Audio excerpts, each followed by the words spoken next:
My name is Brian McGovern. I'm the head strength and conditioning coach at Binghamton University. We are responsible for training roughly 450 athletes, Division I athletes at Binghamton University.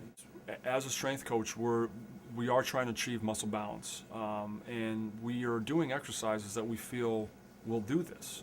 But at the same time, you don't exactly know whether you're achieving that or not because everyone is different. And you also don't know how they came to you. Did someone have no imbalances? Did someone have a lot more? And so being able to see that, you can say, okay, now we can focus a little bit more on what we're able to do to correct some of those imbalances. By showing them like hard evidence of, hey, you had an imbalance here, this is what we could do to help that. It really, made a stronger case for what I was about to tell them. It's starting to take some of the guesswork out of what we're doing. Most strength coaches will say they feel very good about their program and being able to create muscle balance.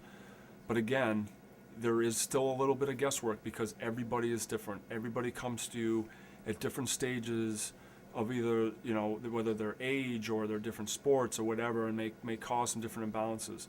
And so, it'll absolutely just, the bottom line is it'll just take some of the guesswork out of what you're doing, and you can, as soon as you see it, you can be like, okay, this is the direction we need to go in order to correct this.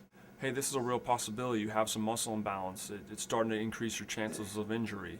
Well, again, it's black and white. It's right in front of them, and they can now say, okay, well, if I go, then I can start to improve this, therefore decreasing my chance of injuries. And so again, like we talked about before, it just like literally gives you black and white numbers. It's a hard number, and you can't dispute it. So, I think people are going to seek that out more, in like trying to improve themselves.